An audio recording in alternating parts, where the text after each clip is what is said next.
చాలు ప్రార్థన.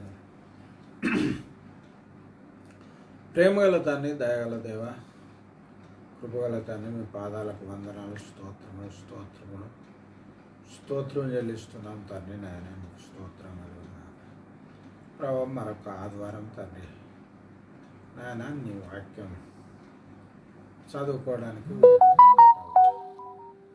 మాకు అనుగ్రహించిన అవకాశం కొరకు, సమయం కొరకు మీ పాదాలకు వందనాలు. మరి అయ్యా తండ్రి, చెప్పాలని మొరపెట్టుకున్నప్పుడు ప్రభా 2 వారాలు 2 రకాల విషయాలను బయలుపరిచిన తండ్రి నీకు వందనాలు. మరి ఈరోజు చెప్పడానికైతే మరి ప్రాసంగిక కొరకు మొదటి నుంచి చెప్పువాను.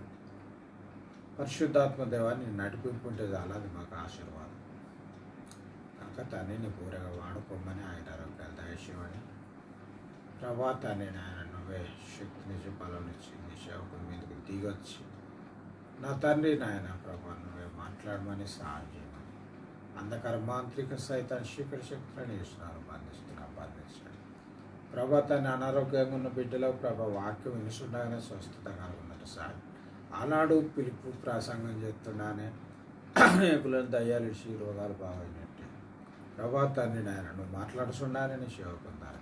అనేకుల రోగాలకు స్వస్థత కలుగునట్టు, అనేకుల మీదున్న దయ్యాలు వదిలిపోనట్టు తండ్రి కార్యం చేయను. నిన్న నేడు ఏకరీతిగా ఉన్న దేవుడు యెహోవానైనా నేనే మార్పు లేని వాడన్నావు కనుక అలాంటి అద్భుతం చేసి వినగల చెవి, గ్రహింపగల హృదయం నుంచి ప్రభావం బిడ్డలతో మాట్లాడమని సహాయం, మాతో మాట్లాడమని యేసు ప్రణాళికలో ప్రార్థిస్తున్నాం తండ్రి. ఆమేన్.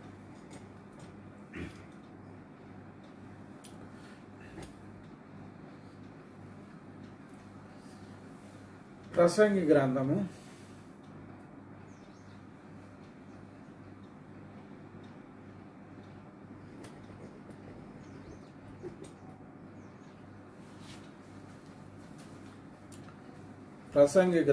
1వ అధ్యాయము మొదటి నుంచి మరి మనం వచనం తర్వాత వచనం చదువుకుందాం. సరే మీరు చూడాలంటే చూడవచ్చు, లేకపోతే జాగ్రత్త శ్రద్ధగా అయినా పర్వాలేదు, తర్వాత చదువుకున్నా పర్వాలేదు. కానీ దేవుని వాక్యం అయితే మనం వినడం మనకు ఆశీర్వాదం.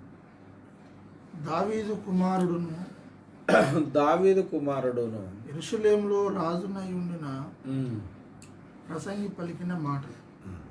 కాబట్టి మరి మీలో కొందరు తెలిసి ఉంటుంది కావచ్చు, కొందరు తెలియకుంటుంది కావచ్చు. దావీదు రాజు కుమారుడైన మరి సౌలు రాజు తర్వాత దావీదు రాజు అయ్యిండు. దావీదు తర్వాత మరి సొలొమోను రాజు అయ్యిండు. ఈ సొలొమోను పుట్టక పూర్వమే దేవుడు ప్రవక్త అయిన దావీదు ద్వారా మాట్లాడి నీ నడుములో నుంచి వచ్చేవాడు నాకు ఆలయం కడతాడని, అంతేకాకుండా యెరూషలేములో నీ సింహాసనం మీద ఒకడు కూర్చుండక తప్పదని చెప్పిన ప్రకారంగా మరి సొలొమోను దేవుడు రాజుగా చేశాడు. చేసిన తర్వాత మరి ప్రసంగిగా మరి ఆయన కొన్ని మాటలు పలకడానికి పరిశుద్ధాత్మ దేవుడు మరి పరమగీతమే కానీ ప్రసంగి గ్రంథమే కానీ రాయడానికి లేక పలకడానికి ఆయనను ప్రేరేపించి వాడుకున్నాడు. ఆ వాడుకున్న మాటలను మనం కొన్నింటిని దేవుడు బయలుపరిచినంత వరకు మరి చదువుకుందాం, మరి ఆవిడ భావం చెప్పుకుందాం. మంచిది. దావీదు కుమారుడును యెరూషలేములో రాజునై ఉండిన ప్రసంగి పలికిన మాటలు. వ్యర్థమని ప్రసంగి చెప్పుచున్నాడు. వ్యర్థము సమస్తము వ్యర్థమే. సూర్యుని క్రింద నరులు పడుచుండు పాటు అంతటి వలన వారికి కలుగుచున్న లాభమే చాలు. కనుక దేవుని బిడ్డలారా, సరే మనం గతకాలానికంటే ఇంకా ఇప్పుడు ఈ కాలానికి గతకాలానికి ఇంకా చాలా తేడాలు ఉన్నాయి. ఎందుకంటే జ్ఞానం విషయంలో మానవ జ్ఞానం అభివృద్ధి చెందిన విషయం ఆ కాలానికి ఈ కాలానికి చాలా భేదం ఉన్నది. ఇంత భేదం ఉన్నా ఏమున్నా చూడండి, మానవులుగా మనం ఈ తరంలో చూసినట్టయితే మరి ఇప్పుడు మరి జ్ఞానులు మేధావులు దీన్ని కంప్యూటర్ యుగం అని అట్లా ఇట్లా కొందరు పిలుచుకుంటారు కదా. ఇటువంటి యుగంలో మనలో దేవుడు పుట్టించిండు. సరే వాళ్ళు కూడా పుట్టారు. కానీ ఇక్కడ మనం ఒక మాట అర్థం చేసుకోవాలి. ఆనాడు ఇశ్రాయేలుల కొరకే కాదు యేసయ్య బైబిల్ రాయించింది.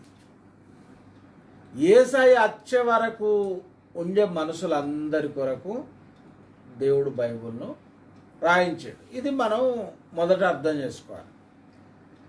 ఆనాడు అర్థం అన్నాడు కానీ ఇవాళ ఏమి అర్థం కాదు అని మనం అనుకోరాదు. ఎందుకని మీకు మాట చెప్తే చూడండి. ఇప్పుడు ఎంతోమంది ఎన్నో వాహనాలను కనిపెట్టిన వాళ్ళు ఉన్నారు. వాహనాలనే తీసుకుందాం ఉదాహరణ.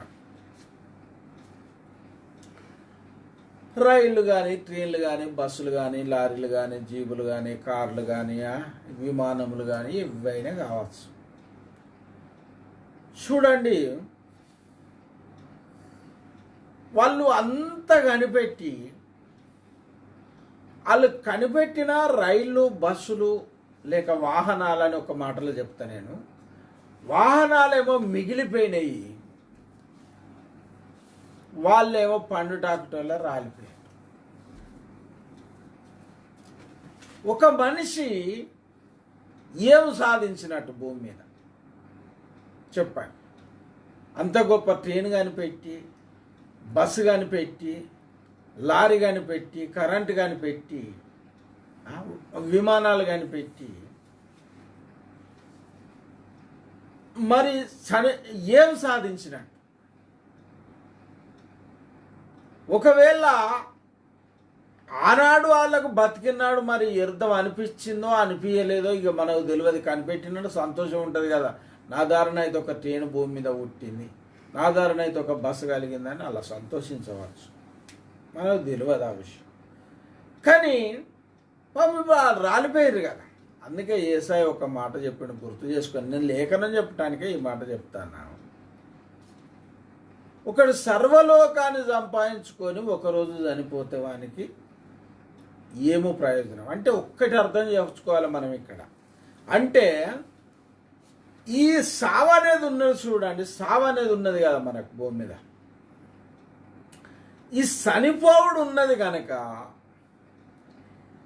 ఈ భూమి మీద మనం ఏమి కానీ పెట్టినా సర్వలోకాన్ని సంపాదించుకున్న యేసయ్య ఒక్క మాటలో చెప్పిన భూలోకం అంతా దాదాపు ఎవడు సంపాదించుకోవడం అనుకోండి, అది వేరే విషయం. కానీ ఒకవేళ సంపాదించుకున్నా ఒకరోజు చచ్చిపోతే వానికి ఏం లాభం అంటే ఏమి ప్రయోజనము అన్నాడు. అంటే ఒక విధంగా చెప్పాలంటే అయినా కూడా అర్థమని చెప్పినట్టే కదా. భూలోకం అంతా సంపాదించుకొని ఒకరోజు చనిపోతే ఆయన ఆ చనిపోయిన పని అర్థమని చెప్పినట్టే కదా. యేసయ్య కూడా చెప్పినట్టే కదా ఆ మాట.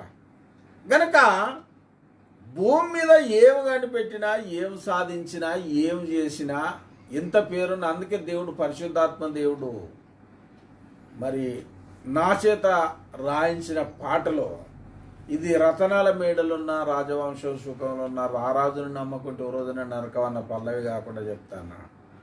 ఒక వచనంలో ఆకర్షణీయ అందం ఉన్నా, అంతు వట్టని తెలివి ఉన్నా, ఎంతటి పేరు ఉన్నా అంతం అవునే కదా. ఎంత పేరు ఉంటే ఉన్నది, ఎంత ఆకర్షణీయ అందం ఉంటే ఉన్నది, ఎంత అంతువట్టని తెలివి ఉంటే ప్రజలెవరు, లోకులెవరు నిన్ను అర్థం చేసుకోనంత జ్ఞానం నీకున్నా ఒకరోజు నీ అంతమైతే ఖాయమే కదా, ఖాయమే కదా.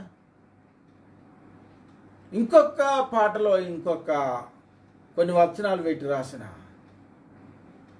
స్వభావం ఎంత ఉన్నా ప్రభావం అంటే బలం, ప్రభావం ఎంత ఉన్న స్వభావము మార్చిన, రూపాయలు ఎన్నా వృద్ధాప్యం మార్చిన. ఒక యవనస్తుని చేయలేదు కదా, రూపాయలు చేయలేవు కదా. కాబట్టి జ్ఞానము ఎంత ఉన్న ప్రాణాన్ని ఆపున. ఆనాడు చచ్చిపోయేనాడు ట్రైన్ కనిపెట్టినా ఆయన జ్ఞానం ఆయన ప్రాణాన్ని ఆపగలిగిందా? విమానం కనిపెట్టిన ఆయన ప్రాణాన్ని, ఆ విమానం కనిపెట్టిన జ్ఞానం ఆపగలిగిందా? ఆలోచించండి. లేదు కదా, అది మనకు తెలిసిన విషయమే కదా, మీరు కూడా చదువుకున్న వాళ్ళే కదా. గనక జ్ఞానం ఎంతున్నా ప్రాణమును ఆపునాన్ని నేను వేరే పాటలు మళ్ళీ వేరే వచనాలు పెట్టాను.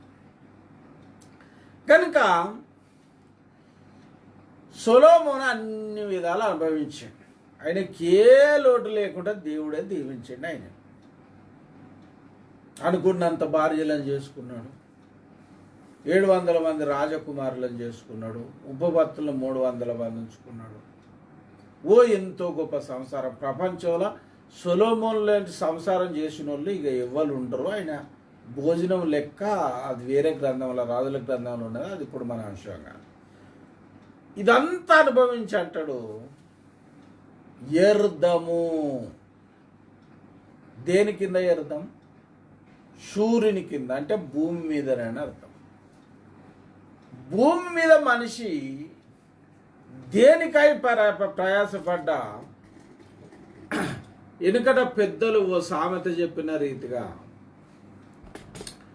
కోటి విద్యలు కూటి కొరకే అన్నట్టు, ఇక మనం కూటి కొరకో పేరు కొరకో దేని కొరకు ఏది చేసినా అన్ని కూటి కొరకు కాదనుకోండి ఇప్పుడు. ఎందుకంటే పేరు కొరకే ఇంకా కూటి కొరకన్నా ఎక్కువ పోరాడే పరిస్థితులు ఉంటాయి, అవకాశం ఉంటాయి. సరే దేని కొరకు ఇవ్వలేదు పోరాడినా మనం ఇవ్వాలని విమర్శించడం కాదు, కానీ ఎర్దము. ఎందుకు అర్థమవుతాను? ఎందుకు అర్థమవుతానంటే దీని అంతటికి ఒక మాటలు మనం చెప్పుకోవాలంటే సావే కారణం. ఎందుకంటే మనం చచ్చిపోయినాడు సమస్తాన్ని విడిచిపెట్టిపోవాలి చెప్తాంది గనక, విడవడం జరుగుతుంది గనక ఇంకా వ్యర్థమైపోతాను. సొలొమోను ఎంతో సంపాదించుకున్నాడు, అంత అనుభవించండి, అనుభవించలేదు. ఇప్పుడు భూమి మీద లోకంలో ఎంతో కోటేశ్వర్లు ఉన్నారు, వృద్ధాప్యంలో వచ్చి కూడా 1000 కోట్లు 100 కోట్లు లక్షల కోట్లు ఉన్న వాళ్ళు ఉన్నారు. మరి ఇప్పుడు నేను చచ్చిపోతాను కనుక ఈ చచ్చిపోకముందు లక్షల కోట్లు అనుభవిస్తా, లేకపోతే 1000 కోట్లు అనుభవిస్తా అంటే సాధ్యమవుతుందా చెప్పండి? మన దేవుడు ఇచ్చిందే జానట పొట్ట, ఇంకా అంతకంటే మనం ఏం చేస్తాం? ఏం తింటాం? బంగారం అయితే తినలేము కదా. ఒకవేళ లక్షల కోట్లు ఉన్న వాళ్ళు ఉన్నారు అనుకో, వాళ్ళు బంగారం తిన్నా అది ఉడవదు, అన్నం కాదు బంగారం తిన్నా ఉడవదు. కానీ బంగారం తింటే మనం ఉండలేమన్న సంగతి మనకు తెలుసు. కనుక దేవుని బిడ్డలారా, ఎర్దము ఎర్దము ఎర్దము, సూర్యుని కింద ఎర్దము అన్నాడు ఒక మాటలు. అంటే ఎవ్వరు ఏది సాధించినా ఏం చేసినా, అలెగ్జాండర్ లాంటి చక్రవర్తి ఏమంటారు అయినాట, మరి నేను విశ్వాసిగా ఉన్నప్పుడు మరి ఓ పాస్టరు 2 పాస్టరు ఎవరో చెప్పాగిన్నా, నేను చనిపోయినప్పుడు నా చేతులు బయట పెట్టి ఎత్తుకపోయినా అని చెప్పిండట పాడారు. ఎందుకంటే ఇన్ని యుద్ధాలు చేసి ఇన్ని దేశాలను మరి జయించి అయినా అట్టి చేతుల అట్టి చేతుల పోతాను. అందుకే మనకు ఇది లేఖనంలో కూడా రాయబడ్డది. కానీ ఎందుకంటే ఇక తిమ్మతి పత్రికలు ఏమైనా ఉన్నదంటే మనం రాంగ పట్టుకొచ్చింది ఏం లేదు, పొంగ కొట్టబోయేది ఏం లేదు అన్నట్టుగా దాదాపుగా తిమ్మతి పత్రికలు మొదటితో 2వ తిమ్మతి పత్రికలో రాయబడ్డాయి. కనుక దేవుని బిడ్డలారా, మానవుడు సంపాదించిన దానికి సాధించిన దానికి వ్యర్థమైన పదము ఎందుకు వాడబడిందంటే, ఏమి సంపాదించినా ఏమి సాధించినా భూమి మీద శూన్యం. ఎందుకు అక్కడ సొలొమోనే చెప్పాడు, మన కింది వచనాలలో దానికి సమాధానం దొరుకుతుంది. దొరికిందా బాబు? చెప్పు. ఏంటి మొదటి తిమోతి పత్రిక, దేవుని స్తోత్రం కలుగునగాక, 6వ అధ్యాయము 7వ వచనం. మనం ఈ లోకములోనికి ఏమీ తెలియదు. అయ్యో బాగా విన్నాడు దేవుని బిడ్డలారా. మనల దేవుడు తల్లి గర్భంలో రూపించినప్పుడు మనము నవవాసాలు లేక 9 నెలలు తల్లి గర్భంలో ఉండి మనం బయటపడ్డప్పుడు, మనం బయటపడడం అనే కాదు, ప్రపంచంలో ఉన్న వాళ్ళంతా తల్లి గర్భం నుంచి బయటకు వచ్చిన వాళ్ళమే. అయితే ఎవ్వరన్నా ఏమన్నా తీసుకొని వచ్చింది ఏమన్నా ఉన్నదా? ఆనాడు పుట్టినాడు ఒక తల్లికి ఒక అమ్మకు పుట్టిన రాజకుమారులు ఉన్నారు, ఏమన్నా తీసుకొచ్చిందా? ఏమి తీసుకురా. పుట్టేటప్పుడు ఇప్పుడు ప్రపంచ జనాభా 750 కోట్ల దాకా ఉండవచ్చు. మరి ఎవరు తీసుకొచ్చింది ఏమున్నదండి? ఏం లేదు. ఇంకొక విషయం, ఆనాడే కాదు, మానవ 6000 సంవత్సరాల చరిత్రలో ఎవరు తీసుకొచ్చింది? అప్పుడు కూడా ఎవరేమో, అప్పటి నుంచి ఇప్పటికి కూడా ఎవరేం తీసుకొచ్చింది లేదు. మరి తీసుకొచ్చింది లేకపోతే తీసుకుపోయేది ఉన్నదా అంటే ఒకటి చూడండి, అక్కడ ఏమున్నదో. మనం ఈ లోకములోనికి ఏమీ తేలేదు, దీనిలో నుండి ఏమీ తీసుకొని పోలేదు. అది కనుక అది కథ.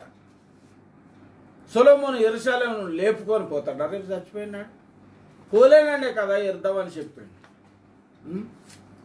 బబులోను రాజు కట్టేసిన రాజధాని నగరైన బబులోను లేపుకొని పోయిండా? ఇప్పటికీ బాగ్దాద్ అన్న పేరుతో పెట్టుకున్నది. చెప్పండి. కనుక ఏమును తీసుకొని పో అంటే, ఒక విధంగా చెప్పాలంటే, అలాగున దేవుడు మనకు అనుమతి ఇయ్యలేదు లోకముల. అలాగున దేవుడు మనకు అనుమతి ఇయ్యలేదు లోకంలో. ఒక విధంగా చెప్పాలంటే, ఏము తీసుకురాని వారిగా మనల్ని పంపించినోడు భూమి మీదకి దేవుడే. ఏము తీసుకపోని వారిగా మనల్ని తీసుకుపోయేటోడు కూడా దేవుడే. ఏము తీసుకురాని వారిగా మనల్ని తల్లి గర్భం నుంచి ఉచిత చేతులతో పంపించిన దేవుడే. చచ్చిపోయినాడు కూడా ఉచిత చేతులతో తీసుకుపోయేవాడు దేవుడు. కనుక దేవుని బిడ్డలారా, ఏ ఒక్క చిన్న వస్తువును కానీ, లేకపోతే నువ్వు కానీ సంతానం కానీ, ఆ ప్రభునందు మృతులైన వారు ధన్యుల వారికి, నేను ఇప్పుడు అది చెప్తలేను, నాకు అది తెలియదని కాదు, మీరు మళ్ళీ దాన్ని ఉల్టా అర్థం చేసుకోకండి. ఒక తీసుకపోవడం అన్న పదానికి ఒక భౌతిక వస్తువును తీసుకొని అక్కడ అట్లా మళ్ళీ తీసుకుపో, మళ్ళీ ప్రభునందు క్రియ అంత మళ్ళీ నువ్వు ఉల్టా బోధ చేస్తే ఇక్కడ అంతా ఉల్టా అయిపోయేటోళ్ళు కూడా ఎవరు లేరు అనుకో. కనుక ఒక భౌతిక వస్తువుని తీసుకో. గనుక దేవుని బిడ్డలారా,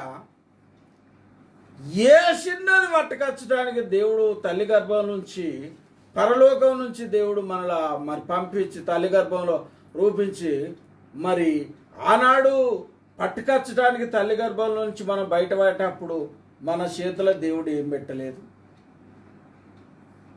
మనం రాలిపోయినాడు, చచ్చిపోయినాడు కూడా భౌతికంగా పట్టుకొని పోయేది ఏది కూడా లేదు. మనము ఏలుకు 4 ఉంగరాలు పెట్టుకొని చచ్చిపోయి అట్టనే సమాజతాయి అత్తయ్య, మట్టిలోనే పోతాయి. బట్టలు వేసినా, పట్టు వస్త్రాలు వేసినా, ఏ వస్త్రాలు వేసినా, ఏమేసినా దాంట్లోనే పోతాయి. యోబు, నేను తల్లి గర్భం నుంచి యోబు గ్రంథము 1వ అధ్యాయం 21వ వచనం చూడండి దేవుని బిడ్డలారా, లేఖనాన్ని మంచిగా చూడండి. నేను నా తల్లి గర్భంలో నుండి దిగంబరినై వచ్చి ఏమొచ్చిండట? ఇంకొక విషయం చూడండి, ఈ పట్టుకొని సంగతి అక్కడ పరిశుద్ధాత్మ దేవుడు తిమ్మోతి పత్రికలో రాయించిండ. ఇక్కడ తొడుక్కొని వచ్చింది కూడా ఏం లేదు, పట్టుకొని వచ్చిన సంగతి పక్కకు పెడదామాడ. చూడండి, ఇక దేవుడు పరిశుద్ధాత్మ దేవుడు మనతో మాట. అందుకనే ముందుగానే ఆయన బతుకులాడుకుంటా, తండ్రి ఏ గ్రంథం మొదలు పెట్టాలి, ఏ వాక్యం చెప్పాలి, అయ్యా నువ్వు చెప్తేనే కదా నేను చేసేది అని నేను ముందుగానే బతుకులాడుకుంటా. కనుక మీరు ఉల్టా అర్థం చేసుకోవద్దని నేను కొద్దిగా మాట అన్నా అంతే. కనుక మనం ధరించుకొచ్చుకునేది కూడా ఏం లేదండి, దిగంబరంగా. ఇంకా అల్లే ఇంత బొడ్డుకొచ్చి అటు బయట వారేస్తారు, ఇంకా అంతకు తప్పేం లేదా. కనుక దిగంబరంగా. మళ్ళా పౌలు ఏమన్నాడు, మళ్ళా ఇది క్షమించాడు, యోబేమన్నాడు, నేను నా తల్లి గర్భంలో నుండి దిగంబరినై వచ్చి తిని దిగంబరినై అక్కడికి వెళ్ళాను. చూసారా? అందుకే మనం కోటేశ్వర్లమని ఓ బంగారు కోటు, 10 లక్షల కోటు, లేకపోతే 10 కోట్ల కోటు ధరించి మనలో సమాధి చేసిన ఆ కోట వస్తుందా? అది మట్టిలో మన శరీరం మన్న అయిపోయినట్టే ఆ కోటు కూడా మన్నయి పోతుంది.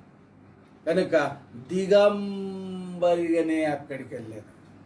కనుక దేవుని బిడ్డలు, అందుకే మన ఎమ్మడచ్చేది భౌతికంగా ఏది లేదు. ఇదంతా ఆలోచించుకొని అనుభవించి సొలొమోను బాధపడుతూ అన్నట్టు అనుకోండి.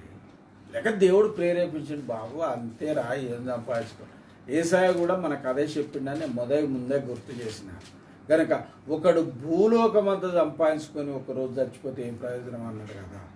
కనుక వ్యర్థము సూర్యుని కింద సమస్తం. కనుక దేవుని బిడ్డలారా, ఏదో నీతోటి ఏది రాదు అని ఏదో భక్తుడు ఏదో పాట రాశాడు. కనుక ఈనాడు క్రైస్తవులకు కొంతమందికి ఈ ధనాశ బాగా, అసలు నేను అనడం కాదు. ఇప్పుడు చూడండి, పరిశుద్ధాత్మ దేవుడేమంటాడో అది చూడండి.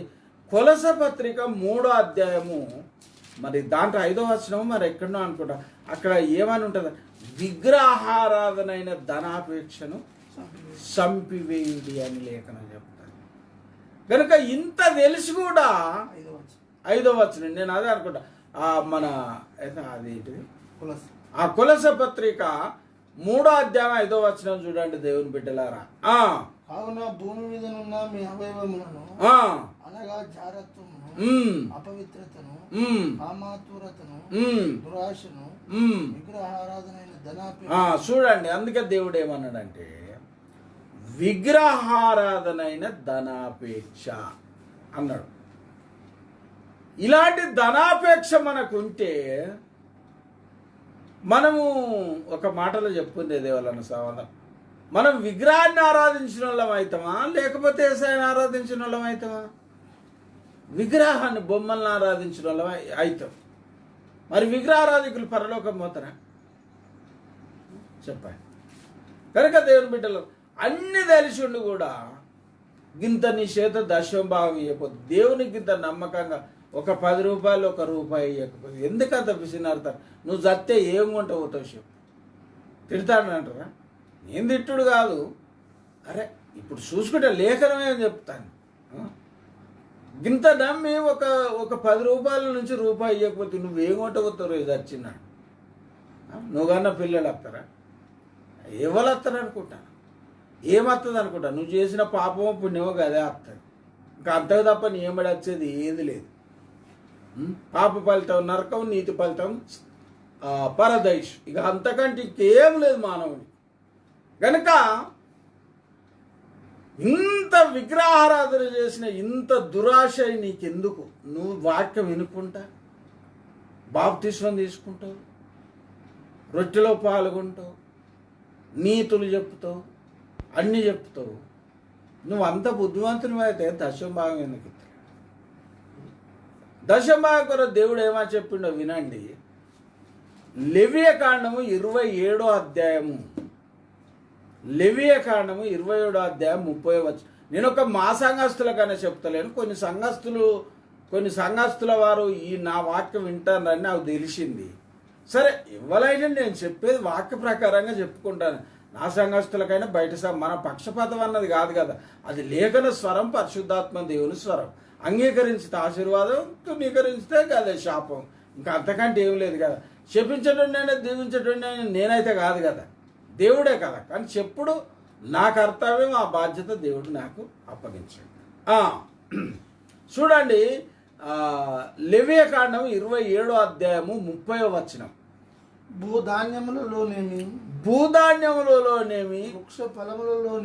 వృక్ష ఫలములలోనేమి, భూఫలములన్నిటిలో దేవుడు అన్నాడు, ప్రకటించాడు. మోషకు ధర్మశాస్త్రం ఇచ్చినాడే చెప్పిండారా బాబు, భూఫలములో కానీ ఏ ఫలములో కానీ 10వ భాగము యెహోవ సొమ్ము. అంటే యెహోవ, అది దేవుని సొమ్ము. ఇక అది కూడా దీన్ని బతకబడుతుంది. నీకెంత సాలినంత ఇచ్చినా అంత తుర్తి లేక నీకు నిన్నొక ఇంజనీర్గా దేవుడు దీవించి 1 లక్ష రూపాయల జీతం ఇచ్చిన, ఒక 10,000 ఇచ్చడానికి ధైర్యం రాక ఈ 10 90 లక్ష తినవాడి నీకేం తోరుతున్నది? నేను ఒక మాట అడుగుతాను, నీకేం విశ్వాసం ఉన్నది దేవుని పట్ల? నువ్వు రేపు చచ్చినాడు ఏం కొంటపోతావు ఒకసారి ఆలోచించుకో. ఏమవుతుంది నీతోని చెడు మంచి తప్ప ఇంక వచ్చేదైతే ఏమి లేదు. భౌతికంగానైతే పట్టుకపోయేది ఏమి లేదని మనకు తిమ్మతి పత్రిక ద్వారా పరిశుద్ధాత్మ దేవుడు అంటాడు. మీరు తల్లి గర్భం నుంచి బయటపడేటప్పుడు ఏమన్నా చేత పట్టుకొని వచ్చిందా? అదే పరిస్థితి అని యోబు అదే పలుకుతాడు. పరిశుద్ధాత్మ దేవుడు పౌల ద్వారా లేక వాళ్ళిద్దరు భక్తుల ద్వారా అదే పలికించాడు.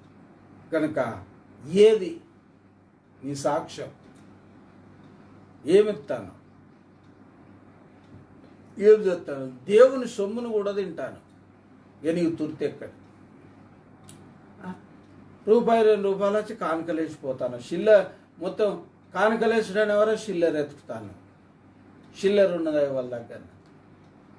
ఒక్క 100 రూపాయలు కనీసం వేసడానికి కూడా కొందరికి ధైర్యం లేదు. ఏం కొంటావు? ఏమవుతుంది నీ ఎంబడి? ఏం పట్టుకొని పోతావు? నువ్వు అనుకుంటాను కావచ్చు వీళ్ళు ఉన్నోళ్ళు అన్న పేరు. ఉన్నోళ్ళు కాదు నాయన, మనకు మన లోకంలో లక్షల కోట్లు ఉన్నోళ్ళు ఉన్నారు. మనమేమంట పెద్ద ఇది కాదు కదా. కనుక ఆలోచించండి. దేవుడు పరిశుద్ధాత్మ దేవుడు మరి ప్రసంగి అయిన సొలొమోను రాజు ద్వారా పలుకుతాడు. సమస్తం భూమి మీద ఏరుతాం. చెప్పు ఇక నువ్వు శాశ్వతంగా చేసింది ఏంటిదో ఇక్కడ చెప్పి. అసలు ఇంకొక విషయం, నువ్వే శాశ్వతంగా ఇక్కడ ఉంటావేమంటే ఇక్కడ నువ్వు చేసిందే ఉంటుంది. ఇప్పుడు ట్రైన్ ఎవడో కనిపెట్టి చచ్చిపోయింది, అది పాతదే నాశనం కాలేదా? దాన్ని కొనసాగించేటోడు ఇంకోడు పుట్టిండు కనుక కొనసాగుతాను. అట్లా కనుక ఏది శాశ్వత విషయం? శాశ్వతం అంటావు, పరలోకంలో వెళ్ళప్పుడు ఉండాలంటావు, నరకంలో వెళ్ళప్పుడు ఉండాలంటావు, దశమ భాగం మాత్రమే ఇక. ఏమన్నట్టు కడుపుల కత్తెర నోట శర్కర. తీయటి మాటలు మాట్లాడితే ఏం నీకు ప్రయోజనం లేదు. ఎందుకంటే మీ మాటల ద్వారా కాదు, మీ చేతులు క్రియల ద్వారా ఉండాలని యోహాను పత్రికలో రాసి. ఏది నువ్వు ఏమన్నా ఈ భూమి మీద ఏది సంపాదించినా వ్యర్థమని విన్నటాన్ని అనుకున్నావా? అసలు నీకు అంత జ్ఞానోదయం మొదటి కలిగిందా? ఏమున్నా వ్యర్థమని ఆఖరికత్తే దేవునికి ఇచ్చిందే మనకు మిగులుతుంది అని విన్నడాన్ని అనుకున్నావా? అనుకుంటలేవు కూడా. మరి అందుకు మేమేం చేయలేము కదా. దేవునికి ఇచ్చిందే మిగులుతాయి. ఇప్పుడు నువ్వు 1 కోటి రూపాయల ఇల్లు కట్టుకున్నావు అనుకో, నువ్వు భూలోకంలో 1 కోటి రూపాయలు కట్టినావు, 1 కోటి రూపాయలు ఇల్లు కట్టినవు అని దేవుడు నీకు బహుమానం ఇస్తాడా? ఇయ్యడు కదా, ఇయ్యడు. కానీ ఓ దేవుని సేవ కొరకు ఉదాహరణ చెప్తాను. దేవుని పరిచర్య కొరకు, దేవుని కొరకు 10 లక్షలు ఇచ్చినావు, గదిని ఫలితమే పొందుతావు. కానీ నీ భూమి మీద నీ కొరకు చేసుకున్నటి కొరకు నువ్వు పొందేది ఏముండదు. నువ్వు 1 కోటి రూపాయల ఇల్లు కట్టుకుంటే ఆయన నీకెందుకు బహుమానం ఇస్తాడు? ఆయనకి ఇస్తే ఆయన నీకు ఇస్తాడు. అదే అసలు సంగతి. గనుక వ్యర్థమని లేఖనం ఘోషించి చెప్పుచుండగా నువ్వు ఇలాంటి వ్యర్థమైన పనులు ఎందుకు చేస్తాను? ఎందుకు దేవునికి ఇస్తలేవు? పాస్టర్ మా ఇంటికి వస్తలేడు, ప్రార్థన చేస్తలేడు. ఏమన్నా నీ భక్తే. అంటే కానుక పెట్టే ఉద్దేశం కూడా కనీసం దేవుని సేవకుని పట్ల ప్రేమ లేకపోయినా దేవుని పట్ల ప్రేమ లేదు. పాస్టర్ను బదనాం చేద్దాం, మేము మంచిలో అనిపించుకుందామని కొంతమంది ప్రయత్నం చేస్తారు. ఏది ఏమైనా సొలొమోను రాజు సమస్త సుఖాలు అనుభవించి ఓ వయసుకు వచ్చినాక, ఓ సమయం వచ్చినప్పుడు తెలుసుకున్నాడు భూమి మీద సమస్తము ఏమని తెలుసుకున్నాడు? వ్యర్థమని తెలుసుకున్నాడు. మరి నువ్వు తెలుసుకున్నావా? నువ్వు ఈనాడు బాగా నీతులు చెప్తావు కదా, మరి నువ్వు తెలుసుకున్నావా? అదే ఒకసారి నువ్వు ఆలోచించు. వ్యర్థమని నువ్వు తెలుసుకున్నావా? వ్యర్థమని తెలుసుకుంటే మనం ఇంత దొంగ పనులు ఎందుకు చేస్తామని? చెప్పండి, మీరే ఆలోచించండి. దశమ భాగం ఇయ్యను అని దొంగ అన్నాడు దేవుడు. మీకు తెలుసు కానీ కాబట్టి నేను చదవయిగా వాక్యం. వాళ్ళకన్నా మాకు తెలియదే అనుకుంటే మలాకి 3:8 నుంచి చదువుకోండి. కనుక సొలొమోను అంతా అనుభవించి, అన్ని రకాల సుఖాలు అనుభవించి అంత వ్యర్థము అన్నాడు. వ్యర్థం అని ఏం చెప్పిండు? ఇక వచనాలు లే, అంశంలోనికి వద్దాం. బాబు చదువు, అంశం చదువు, అంశంలోనికి వద్దాం. వ్యర్థము వ్యర్థము అని ప్రసంగి చెప్పుచున్నాడు. వ్యర్థము వ్యర్థము సమస్తము వ్యర్థము. సమస్తం వ్యర్థం అంటే సమస్తం వ్యర్థం అంటే అర్థమైంది. సొలొమోనైన నేను యెరూషలేములో కట్టించిన నగరాలు ఇండ్రు లేకపోతే యెరూషలేమే వ్యర్థం అన్నాడా? సమస్తం వ్యర్థం అంటే అర్థం ఏంటిది? భూలోకంలో ఏ రాజు చేసేదైనా, ఎవరు చేసేదైనా, భూలోకంలో ఎవరు చేసేదైనా వ్యర్థం అని అర్థం. సమస్తం అన్న మాటలు ఉన్న అర్థం. అందుకే అట్లని ఇంకే కిందేమన్నాడు చూడండి, బాగా వినండి. సూర్యుని క్రింద నరులు పడుచుండు పాటు అంతటి వలన వారికి కలుగుచున్న లాభమేమి? అది పాటు పడుచున్న దాని వలన కలుగుచున్న లాభం ఏంది? ఏది నీ లాభం? నువ్వు లాభం వచ్చేదాన్ని పట్టుకోరా బాబా అని దేవుని వాక్యం చెప్తూనేమో ఈనవు. మళ్ళా అంత వ్యర్థత కొరకు పరిగెత్తుతావు, అంత లోకాశుల కొరకు పరిగెత్తుతావు. లోకస్తులకున్న స్వభావమే నీకుంటే ఇలా లోకస్తులకు నీకేం తేడున్నా? ఇక దేవుడిని నమ్మి నీ ప్రయోజనం ఏమున్నది? నువ్వు లేఖనం లేక దైవజనుల ద్వారా వాక్యం అర్థం ఇని లేకపోతే బైబిల్ని చదివి నువ్వు అర్థం చేసుకున్నది ఏమున్నది అన్నది నేను అడుగుతాను. భూమి మీద సమస్తం వ్యర్థం, అది బాగా అర్థం చేసుకోండి. పేరే ఈయనకి ఇన్ని కోట్లున్నాయి, ఈయనకి 1000 కోట్లున్నాయి, ఈయన లక్షల కోట్లున్నాయి, ఈయన కోట్ల కోట్లున్నాయి అని పేరు వస్తుంది కావచ్చు. కానీ వ్యర్థము అన్న సంగతి అర్థం చేసుకుంటే నువ్వు బాగుపడతావు. ఇక లేకపోతే అదే నీ లోకులో నీకేం తేడా ఉండదు, నీ లోకులకు నీకేం తేడా ఉండదు. చదువు బాబు. తరము వెంబడి తరము గతించిపోవచ్చున్నది. అయినా ఏమంటాడంటే ఏం లాభం? మనుషులు ఏ పాటలు పడ్డా సమస్తం వ్యర్థము, తరం వెంబడి తరం గతించిపోతుందంటే అర్థం ఏంటంటే తాతలు చచ్చిపోయినాక తండ్రులు చచ్చిపోతాను, తండ్రులు చచ్చిపోయినాక కొడుకులు చచ్చిపోతారు, తరాలు గడిచిపోతారు, మనుషులు చచ్చిపోతారు. ఎంతో పాటు పడతాను, ఎంతో ప్రయాసపడతాను. కానీ సమస్తం ఏమైపోతుంది? వ్యర్థమైపోతాయి. సొలొమోను కాలంలో వెండి ఎన్నికకు రాలేదని లేఖనం చెప్తారు. కానీ ఆయన చేతుల నుంచి రాజ్యం పోయినాక వాళ్ళకు కుమారుడైన రెహబాంకి వచ్చినాక బంగారు ఏటికి ప్రతిగా వెండి చేపించి అప్పటికప్పటికి దరిద్రత ఏమన్నా ఐశ్వర్యం ఏమన్నా శాశ్వతం ఆ భూమి మీద? ఏం కాదు కదా. కనుక తరము ఎంబడి తరం గతించుతుంది. కనుకనే ఏ తరంలో ఏమి సంపాదించుకున్నా ఏమీ లేదు. అయినకంటే ముందు తండ్రి అయిన దావీదు సంపాదించిండు, దావీదు కొట్టబోయింది ఏమి లేదు. దావీదు తర్వాత సొలొమోను రాజు అయిండు, అంతకంటే ఐశ్వర్యవంతుడై బతికిండు. జ్ఞానములు కానీ ఐశ్వర్యములు కానీ మొత్తం సుఖములు కానీ తండ్రిని మించిన ఎన్నో రేట్ల సుఖం దావీదు సొలొమోను రాజు అనుభవించాడు. అయినా ఏ సొలొమోను అయితే భూమి మీద పొగడబడ్డాడో, ఏ సొలొమోను అయితే షేబ దేశపు రాణి వచ్చి నీ సేవకుల భాగ్యం గొప్పదన్నాడో, ఏ రాజు మాటలైతే వినటానికి భూపతులు అంటే రాజులు వచ్చిండట ఆయన జ్ఞానవాకులు వినటానికి. ఇంకొక విషయం, సొలొమోనును చూసటానికి దేశములో లేక ప్రపంచంలో ఉన్నవారందరూ ఆశించేట.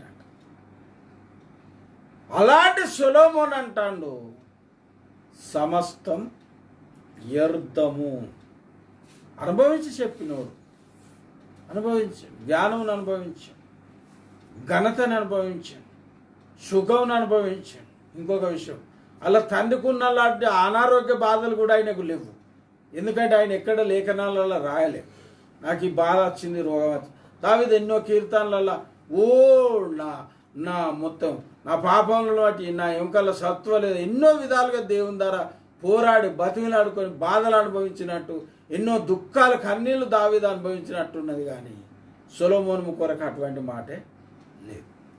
అంత ఒక విధంగా చెప్పాలి, స్వర్గమా ఈడనా అన్నట్టు అనుభవించిన సొలొమోను అంటాడు సమస్తం వ్యర్థం. సమస్తం వ్యర్థం అంటే దానికి అర్థం ఏంటంటే ప్రతి మనిషి వాడే ప్రయాసం కూడా వ్యర్థమేనని అర్థం చేసుకోండి. ప్రపంచంలో ఏ మనిషి వాడే ప్రయాసం అయినా వ్యర్థమే. కోర్టు సంపాదించవచ్చు, ఏ నోటు వస్తుంది మనం బయట చెప్పండి. కనుక కోర్టు సంపాదించవచ్చు, కనుక సమస్తం వ్యర్థం. ఏమి లేదు, తరము ఎంబడి తరంగా తెచ్చిపోతాడు. సంపాదించిన దావీదు చనిపోయాడు, సొలొమోను చనిపోయాడు, రెహబాము వచ్చింది, అట్లనే కదా ఇక అట్ట జరిగింది. యెరూషలేమునే కాదు, ప్రపంచ దేశాలలో కూడా అలాగనే జరిగింది. ఇప్పుడు నెబుకద్నెజర్ చచ్చిపోయినాక వాళ్ళ బాబు పేరు ఏదో ఉండే, బెల్షస్సర్ రాజా ఆయన చచ్చిపోయాడు. ప్రపంచ రాజు నెబుకద్నెజర్ చనిపోయాక బెల్షస్సర్ రాజు ఆయన చనిపోయాడు. ఎవరిలో అయినా అంతే. అందుకే ఒక్కలను ఉద్దేశించి మాట్లాడినట్టు ఉన్నదా, సొలొమోను అందరిని ఉద్దేశించి మాట్లాడినట్టున్నదా? అందరిని సూర్యుని కింద అంటే ఒక యెరూషలేమే ఉన్నదా సూర్యుని కింద? ప్రపంచ దేశాలు అన్నీ లేవా? ప్రపంచ దేశాలలో ఉన్న వాళ్ళు అందరు లేరా సూర్యుని కింద? చెప్పండి. సూర్యుని కింద అంటే భూమి మీద అర్థం అని చెప్పిన కదా. కనుక వ్యర్థం. నెబుకద్నెజర్ ఏమి కొంటవేండి ప్రపంచ రాజు, ఆయన కుమారుడు ఏమి కొంటవే, రాత్రికి రాత్రే చనిపోయి. కల్దీల రాజు, కల్దీలు అంటే ఇరాకీయులను కల్దీలు అని పిలిచేవాళ్ళు. అప్పుడు వాళ్ళు కల్దీ భాష మాట్లాడేటోళ్ళు. అప్పుడు పారసీక దేశస్తులు అంటే ఇరాన్ దేశస్తులేమో పార్సీ భాష మాట్లాడేటోళ్ళు, అందుకే వాళ్ళని పారసీక దేశస్తులు అన్నారు. పారసీక దేశం అంటే ఇరాన్ దేశం, ఇరాక్ దేశం అంటే బబులోన్ అని తర్జుమా చేశారు. కానీ ఇక ఏదో బబులోన్ అంటే దాని రాజధాని అనుకోని కల్దీ భాష మాట్లాడారు. కల్దీల రాజు మరణించెను అని ఆ మనుషులు మన ఇది నెబుకద్నెజర్ కుమారుని కొరమ్మన రాయబడి ఉన్నారు బైబిల్లో దానియేలు గ్రంథం. కనుక దేవుని బిడ్డలారా ఆలోచించుడు. మరి రాజులే కొంట పోనప్పుడు నువ్వేం కొంట పోతాను అనుకుంటాను? నువ్వు దేని కొరకు ప్రయాసపడతావు, నువ్వు దేని కొరకు పాట పడతావు చెప్పు. ఇప్పుడు ఆలోచించుకో, స్వపరీక్ష చేసుకో. వాక్యం అంటే ఏదో పైగా విని దాన్ని ఇడిచిపెట్టుకోవడం కాదు. ఎంతవరకు నీలో జీర్ణం అవుతాను, ఎంతవరకు జీర్ణించుకుంటాను చెప్పు. ఎంతవరకు సమస్తం వ్యర్థమని నీలో నీవు అనుకుంటాను కనుక ఆలోచించుకోండి. సొలొమోను చెప్తాను, సమస్తం వ్యర్థం. ఏదైనా భూమి మీద ఏదైనా నువ్వు ఏమన్నా చేయ అది వ్యర్థమే. కనుక వ్యర్థమైపోతాను. ఎందుకంటే అవన్నీ చేసిన మానవుడే వ్యర్థమైపోయి చచ్చిపోతాడు కాబట్టి. చదువు బాబు సార్. తరం వెంబడి తరం గతించిపోవచ్చున్నది, భూమి ఒకటే ఎల్లప్పుడూ నిలుచున్నది. సూర్యుడు ఉదయించును, సూర్యుడు అస్తమించును, సూర్యుడు ఉదయించును, సూర్యుడు అస్తమించును, ఓ దినమవును. తాను ఉదయించు స్థలము మరల చేరుటకు త్వరపడును. గాలి దక్షిణమునకు పోయి ఉత్తరమునకు తిరుగును. ఇట్లు మరలా తిరుగుతూ తన సంచార మార్గము తిరిగి వచ్చును. నదులని సముద్రంలో పడును. నదులని సముద్రంలో పడను. అంత లోక విషయాలు చెప్తానా? సముద్రం నిండుట లేదు, నా సముద్రం నిండుట లేదు. నదులు ఎక్కడి నుండి పారివచ్చును అక్కడికి అవి ఎప్పుడును మరలిపోవును. ఎడతెరిపి లేకుండా సమస్తము జరుగుతున్నవి. ఎడతెరిపి లేకుండా అంటే ఏది ఆగకుండా సమస్తం భూమి మీద ఏమవుతుందట జరుగుతూనే ఉండదు. ఎండాకాలానికి ఎండాకాలం వచ్చిపోతుంది ఎన్నోసార్లు, వానకాలానికి వానకాలం వచ్చిపోతుంది, చలికాలానికి చలికాలం వచ్చిపోతుంది.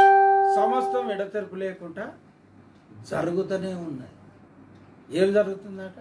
సమస్తం ఎడతెరపు లేకుండా జరుగుతూనే ఉన్నది. కనుక దేవుని బిడ్డలారా, ఇంకొక విషయం, ఏది మన కొరకు ఆగదు, ఏది మన కొరకు ఆగదు. భూమి మీద కాలం మాత్రం, కాలం నాపేటోళ్ళు ఎవరు కూడా లేరుగా. కనుక కాలం ఆగకుండా నడుస్తూనే ఉంటుంది, ఎడతెరపు లేకుండా సమస్తం జరుగుతూనే ఉంటుంది.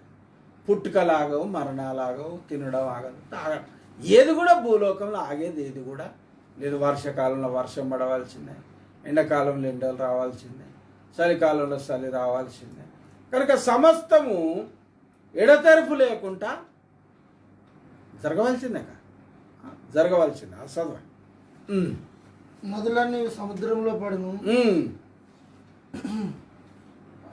నదులు ఎక్కడి నుండి పారివచ్చును, అక్కడికి అవి ఎప్పుడునూ మరలిపోవు. ఎడతెరిపి లేకుండా సమస్తం జరుగుతున్నవి, మనుషులు దాన్ని వివరింపజాలరు. చూశారా? దాన్ని మనం అర్థం చేసుకోలేము, వివరించాలలేము. ప్రపంచాన్ని మనం వివరించాలంటే వివరించలేము. చూచుట చేత కన్ను తృప్తి పొందకు. చూశారా? ఇక బాగా వినండి దేవుడు. మీకు ఒక మాట చెప్తా, మళ్ళీ సినిమాలు తీసిండని అనుకోకుండా, కానీ మనుషులలో ఎన్నో సినిమాలు బతుకులో చూసిన వాళ్ళు ఉన్నారు.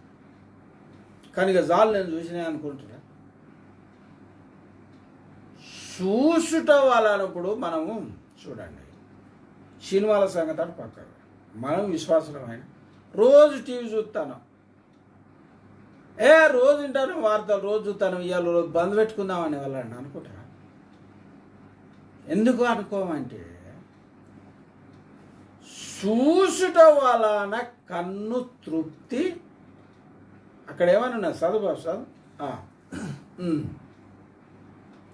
చూచుట చేత కన్ను తృప్తి పొందకు. అది నువ్వు ఎన్ని చూసినా, నువ్వు ప్రపంచం అంతా విమానాల ద్వారా, మన ఆ కేఫాల్ లెక్క, లేకపోతే మన ఏసాన లెక్క, నువ్వు 80 దేశాలు 70 దేశాలు తిరిగినా, ఏ దేశంలో ఏది తిరిగినా, ఎటువంటి మనసులో చూసినా, ఏ భాష మాట్లాడినా, ఏం చూసినా, ఎంత చూసినా, లేక అంతం వరకు చూసినా కన్నుకి ఏమి లేదట. భూమి మీద ఏమి లేదని ఉన్నది, అక్కడ తృప్తి లేదు.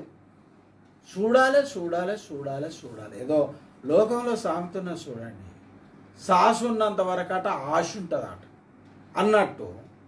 చూడాలి చూడాలి చూడాలి చూడాలి. గా పాస్టర్ను చూసినావా, ఈ చర్చి చూసినావు, లేకపోతే గిది చూసినావు, హైదరాబాద్లో గది చూసినావా అని మనం హైదరాబాద్ కూడా సాధారణంగా అట్లా అనుకుంటాం.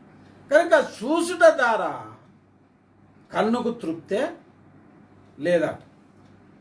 ఇప్పుడు చూడండి, వృద్ధాప్యంలో కొంతమంది ఉంటారు, కన్ను కనవాడపైపోయినా ఎవరన్నా మనమరాలు వారి సైన్ వాళ్ళు చిన్న పిల్లల తీసుకొస్తే, ఆ బిడ్డని ఇటు తీసుకురా ఇటు తీసుకురా అట్లా తాకన్నా కనీసం చేతులతో నిన్న పుడి కన్నా చూస్తారు. ఎందుకు? కంటుకు తృప్తి లేదు. ఏది చూసినా కన్నుకి ఏం లేదు, భూలోకంలో తృప్తి లేదు, తృప్తి లేదు. ఎన్నో వార్తాపత్రికలలో చూస్తాను, ఎన్నో టీవీలలో చూస్తాను, లోకం ఎన్నో సినిమాలు చూస్తాను, ఎన్నో చూస్తాను, పార్కులు చూస్తాను, నెమ్మది లేక ఏం లే. అయినా మనిషికి తృప్తి, కంటికి ఏం కలగడం లేదు, తృప్తి కలగడం. అంటే ఒక విధంగా ఒక మాటలో చెప్పాలంటే, మానవ బతుకు ఒక తృప్తి లేని లేక శాంతి లేని బతుకని ఒక మాటలో మనం చెప్పుకోవచ్చు. సరే బాబు చదువు, ఇక ఒక మాట చదివి నేను ముగించుతా. చూచుట చేత కన్ను తృప్తి పొందకున్నది, వినుట చేత చెవికి తృప్తి చాలు. చెవికి కూడా ఇప్పుడు మనం ఏదో అట్లా మాట వరుసకు అట్లా అనుకుంటారు. ఎన్నో కొంతమంది డైలీ సినిమా పాటలు వింటారు. సరే మనం క్రైస్తవం కాబట్టి క్రైస్తవ పాటలు వింటారు. అయినా మనకు తృప్తి అనిపించడం లేదా. అంటే ఇప్పుడు చూసుట వలన కన్నుకు తృప్తి లేదు ఎన్ని చూసినా, ఇనుట వలన చెవికి తృప్తి లేదంటే, ఈ చెవును కన్నును వినియోగించుకునేటోళ్ళు ఎవరు చెప్పండి? మనమే కదా. అంటే మొదటి ఇప్పుడు ఎవరికి లేదన్నట్టు తృప్తి, మనిషికి లేదు. అది మొదగాల ఆలోచించుకో. అది చెప్పడానికి అనుకోరాదు దేవుడు మనకి ఇది ఇట్లా బయలుపరిచి. మొదట మనిషికి తృప్తి లేదు. నీకు తృప్తి ఉంటే గవ్యాన్ని చూసినా నీకు తృప్తి ఎందుకు అత్తలేదు? నీ కంటికి ఎందుకు అత్తలేదు సాలాన్ని? ఎందుకు నీ జీవితంలో వినాలి అంటే వాక్యం ఇంటే ఏం లేదనుకోండి, దేవుని స్తోత్రమే. కానీ అబ్బో వాక్యానికి అంత ప్రాధాన్యత ఇస్తారా? ఇటు లేచిపోతారు, అటు లేచిపోతారు. మనకి ఇంతగా కరెంటు పోతే ఏం ప్రాబ్లం లేదు, కానీ చర్చిలో పోవాలి. కాబట్టి కన్నుకు చూసిన విషయంలో తృప్తి లేని సంగతి ఎందుకు ఏర్పడ్డదంటే, చెవికి వినుట ద్వారా తృప్తి లేని సంగతి ఎందుకు ఏర్పడ్డదంటే, లోపల మనకు తృప్తి లేక, ఏం లేక, మనకు తృప్తి లేక, మనకు శాంతి లేక, మనకు సమాధానం లేక,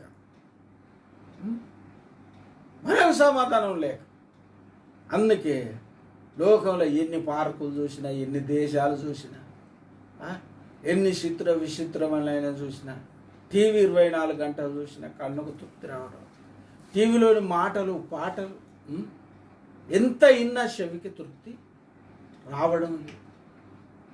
ఇది లోక పరిస్థితి. ఒక మాట, నువ్వు చూసింది ఏదొస్తుంది? నువ్వు చచ్చినా నువ్వు విన్నది ఏదొస్తుంది? ఏం లేదు కదా. కానీ తృప్తి లేని జీవితం. సొలొమోను అందుకే నేను చెప్పిన కదా, అనుభవించి రాసిండు. దేవుని ద్వారా, ఆత్మ ద్వారా ప్రేరేపించబడి రాసిండు. మనిషిది ఒక తృప్తి లేని జీవితం భూమి మీద. అందుకే వ్యర్థం అన్నారు. డాక్టర్లు ఏం బాధలు పేషెంట్లతో కష్టపడతారు, కోర్టు సంపాదిస్తారు. రోగికి చెప్తారు టైంకి వండుకోవాలి, కానీ వాళ్ళే టైంకి వండుకోలేరు. రోగికి చెప్తారు టైంకి తినాలి, కానీ వాళ్ళే తినలేరు. పేషెంట్ సీరియస్గా ఉంటే డాక్టర్ పోయి అన్నం పెడుతుంటాడు చెప్పండి. ఆకలి టైంలో పేషెంట్ సీరియస్, రాత్రి టైంలో ఒక కేసు వచ్చి లేచి రాకపోతే ఏం చేస్తారు మరి? అప్పుడు నిద్ర పోతలేదు. ఏది తృప్తి లేదు. ఎంతో డబ్బులు చూస్తాను, ఎన్నో బిల్డింగులు చూస్తాను, పొందుతుందా నీ కన్ను తృప్తి? ఎన్నో ఇప్పుడు మనం హైదరాబాద్ పోతే 10-12 సంవత్సరాల బిల్డింగులు ఉన్నోళ్ళు ఉంటాం. ఏది అవన్నీ చూస్తాను, కానీ తృప్తి ఏది? ఇంకా వాళ్ళ కన్నుకు తృప్తి ఏమవుడు లేదట. చూసుట ద్వారా కన్ను తృప్తి పొందడం లేదట. ఎన్నో వార్తలు వింటాను, టీవీలు వింటాను, వార్తాపత్రికలు చదువుతాను, అయినా మన చెవికి తృప్తి లేదు. మన చెవికి తృప్తి లేదు, కన్నుకు తృప్తి లేదంటే అసలు మనకు తృప్తి లేదు. అందుకే యేసాయా చెప్పింది, నేను ముగించుతాను, నా శాంతిని మీకు అనుగ్రహించుతాను అని యేసాయా చెప్పింది. కనుక దేవుని బిడ్డలారా చాలా ఆలోచించుకోండి, వ్యర్థమైనవి చేయకండి. లోకం ఎంతైనా వ్యర్థమని, ఇంత డబ్బాశల పిసినార్తనంలో వాడి దశంభాగాలు ఎగగొట్టి బతకకండి. ఇంత డబ్బును ప్రేమించకండి, ఇంత లోకమును కూడా ప్రేమించకండి. ఎందుకంటే లోకమును ప్రేమించే వారిలో దేవుని ప్రేమ ఉండదని దేవుని వాక్యం చెప్తాను. కాబట్టి మనం మారు మనసు పొందుదాం, ప్రార్థన చేసుకుందాం, యేసయ్య శాంతి సమాధానం అనుభవించి అక్కడ కొలస పత్రికలు ఉన్నది, పైనున్న వాటిని ఎత్తుకుంది కానీ భూ సంబంధమైన వాటి అని మీరు మనసు పెట్టకూడదు అని దేవుని వాక్యం ఉన్నది. కనుక దేవుని బిడ్డల చూద్దాం, చదువుదాం పట్టండి. ఒకవేళ దేవుని నడిపి మనకేం నియమ నిబంధనలు లేవు కదా, ఇదేం టీవీ ప్రసంగం కాదు కదా, అర్ధగంటకే కావాలని రూల్ ఏం లేదు కదా. చూడు బాబు, చదువు కొలస పత్రిక 3వ అధ్యాయం 1వ వచనం కదా. అందుకే లేఖనం ఏం చెప్పిందో చూడండి.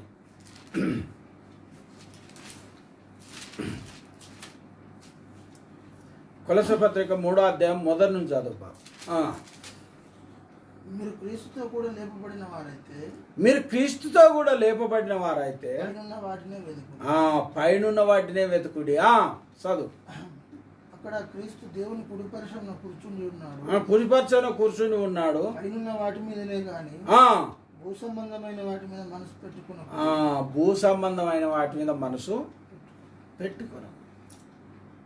భూ సంబంధమైన ఈ అందసందాల మీద కానీ, ఈ ఐశ్వర్యాల మీద కానీ, ఈ పేరు ప్రఖ్యాతల మీద కానీ, మనకున్న వరాల మీద కానీ, మనకున్న ఘనతల మీద కానీ, మనకున్న పేరు మీద కానీ ఆశ పెట్టుకోక, సమస్త మహిమ ఘనత ప్రభావాలు నీకు ఇచ్చిందని కొరకు తన్ని అయిన దేవునికి చెల్లునని చెల్లిస్తూ పైనున్న వాటిని ఎతకడానికి పరిశుద్ధాత్మ దేవుడు మనకు తండ్రి కుమార పరిశుద్ధాత్మ త్రియేక దేవుడు మనకు సహాయం చేయను గాక. ఇక మనం ప్రార్థన చేసుకుందాం. మంచిది, కళ్ళు మూసుకోండి, ప్రార్థన చేసుకుందాం. మరి దరిదాపుగా 50 నిమిషాలు మనం దేవుని వాక్యం విన్నాం. దేవుని నామానికి స్తోత్రం కలుగును గాక. దేవుని బిడ్డలారా ప్రార్థన చేసుకుందాం. ప్రేమగల తండ్రి, కృపగల దేవ, పరిశుద్ధమైన తండ్రి, నాయన నీకు వందనాలు. ఐశ్వర్యంలో కానీ, జ్ఞానంలో కానీ నాయన సొలొమోను రాజు దీవించబడ్డంత ప్రపంచంలో ఏ రాజు దీవించబడలేదని నీ లేఖనమే చెప్పింది ప్రభా. యెరూషలేములో అని కాదు అక్కడ దాని అర్థం నువ్వు చెప్పింది. భూలోకంలో నీకంటే జ్ఞానవంతులు కానీ, ఐశ్వర్యవంతులు కానీ ఉండరు అని నువ్వు చెప్పి ఏర్పరచుకున్న రాజుదార పలికించావు పరిశుద్ధాత్మ దేవ. సమస్తం భూమి మీద దొరుకుతావు. అయినా మనిషికి తృప్తి కలగడం లేదు, కంటికి తృప్తి లేదు. చూసుట దారం. ఎన్ని బంగ్లాలు చూసుకున్నా, ఎన్ని భార్య పిల్లలను చూసుకున్నా, ఏమి చూసుకున్నా, తనను తాను చూసుకున్నా, అద్దంలో చూసుకున్నా, అందం ఉన్నా, సందం ఉన్నా, ఆఖరికత కొంతమంది అన్ని కలిగి కూడా ఆత్మహత్యలు చేసుకుంటారు. ఎందుకు జరుగుతారు? తృప్తి ఎక్కడిది? తండ్రి నువ్వే మా శాంతి, పరిశుద్ధాత్మ దేవా నువ్వే మా శాంతి. తండ్రి నువ్వు సెలవిచ్చావు. లోకం ఇచ్చినట్టు కాదు, లోకం ఇచ్చినటువంటి శాంతి కాదు, లోకాన్ని వేరన్నావు.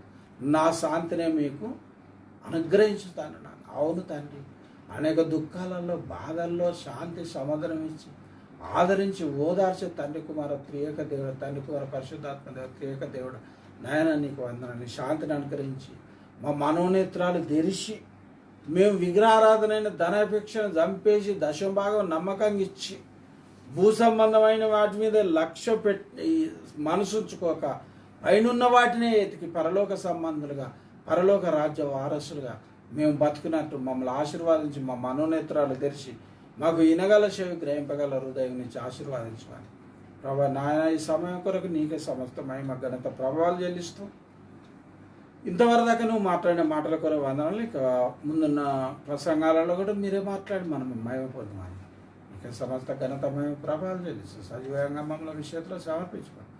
పరిశుద్ధ నాడు వేడుకుంటున్నాం పరంతాన్ని. ఆమేన్.